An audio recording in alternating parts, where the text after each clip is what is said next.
The SEAL motto is the only easy days yesterday, so that would infer that, hey, you're always uncomfortable.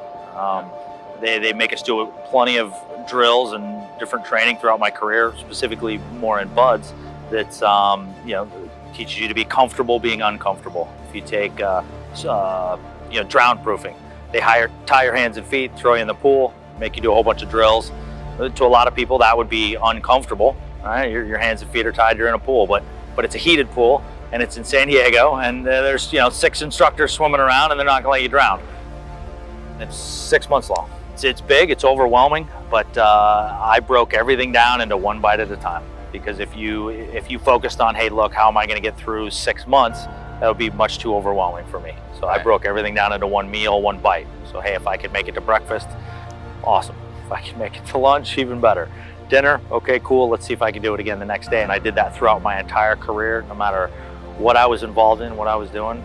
Everything was down, prioritized list, top to bottom, one bite at a time, the most important things first.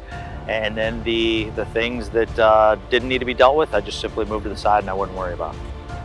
The more pressure, the smaller bites, because you've got so much going on. I look at everything that way.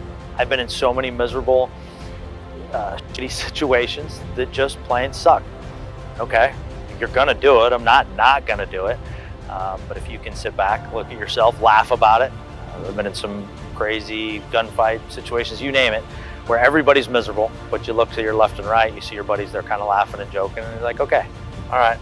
I honestly, and you talk to different guys, some guys say, hey, they thought about quitting every day at Buds. I honestly never thought about quitting.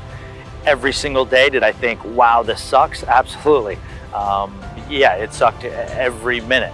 But the way I looked at it was, hey, look, I looked at these instructors. If they can do it, I can do it. There's nothing that they've done that I can't accomplish as well. The majority of the people that don't make it through the program simply quit. So they choose not to be there. Not that they couldn't do it physically, but they choose not to be there. If you break everything down, I've got some statistics here. This is a culmination of what each Buds class has done in a 6-month period of time. Each student runs 1,627 miles during that time, swims 134.2 miles, runs the obstacle course 39 times, conducts 42 dives, spending 61 hours underwater. Each class expends 1,413,000 rounds of small arms ammunition. Each class detonates 13,382 pounds of high explosives. You hike or patrol 150 miles. You complete a combat conditioning course, which is a 12-mile run, wearing 70 pounds of gear in 3 hours or less. And then if you add it all up, basically the equivalent of swimming from Cuba to the southern tip of Florida and then running all the way to New York City. Had they shown me these statistics before I went to Buds, no way, I'd be a banker or something. I wouldn't have been a SEAL. It would have been completely overwhelming. I would have moved right back to Alaska and been, all right, this is not for me.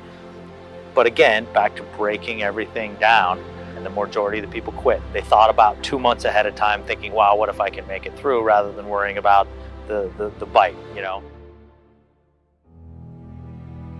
A lot of us used to laugh and joke. We look back on our Buds experience and it was kind of nice because you didn't have to think of anything. It was simply do exactly what they tell you and do it at 200%. As you mature in the teams, you become a leader, then you got more responsibility.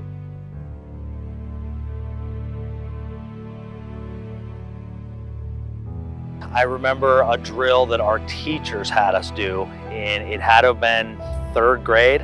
I don't remember exactly, but it had been around 3rd grade.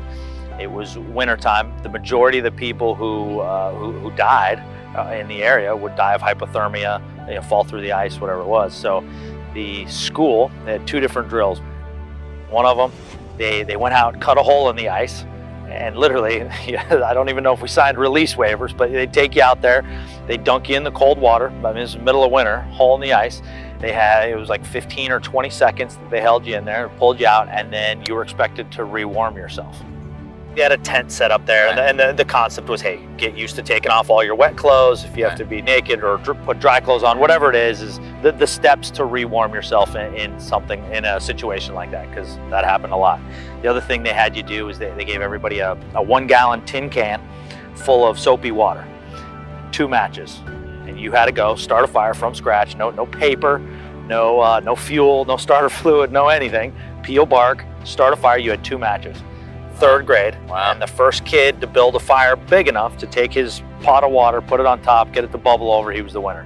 Wow. But that was third grade, how I grew up. I didn't think anything that I learned in the military would translate to civilian life. I assumed that I'd be a really good shot, go skydiving on the weekends, and so on and so forth. But everything I did learn in the teams does translate. I apply the exact same rules I did when I was in, getting through PUDs, assaulting a target, going through any training I did. I apply those same ones now. Little takeaways that I look back on and I think, wow, okay, I apply every single one of these things to my life today, and I got out of the SEALs 2 years ago. The first thing I have is teamwork. There's absolutely zero that I accomplished during my career that I could not have done without a team, period. You gotta put the needs of the team above your own. BUDS does that repeatedly. They throw you in a boat, make you paddle out through the surf zone. You're already tired, miserable, hungry. And then, you know, the boat gets flipped over in the surf and you gotta work together as a team. It's very easy to see who's willing to put the needs of the team above their own. The folks that pull back and worry about their own needs, they're typically not the ones standing there at the end. Prioritize and eat one bite at a time. I apply that to the stress that I'm under these days. I break it all down, I prioritize it. If I can't affect it, I don't even worry about it. And that's something learned. You don't get good at that from the beginning. Be all in all the time. A quote from Tommy Valentine, who's one of the better leaders at the command for a long time. And he used to ask a lot of the new guys, at what level are you willing to participate? And the only right answer was be all in all the time. Whether you're sweeping the floors, charging a machine gun nest, whatever it is you do, I don't worry about 2 weeks in advance. I worry about what I'm doing right then in the moment, that I'm gonna do that as best as I can. I look back and think, okay, listen, I'm nobody special. I haven't done anything different or better than anybody else, but I look back and think, okay, I lived through that situation. I can deal with this.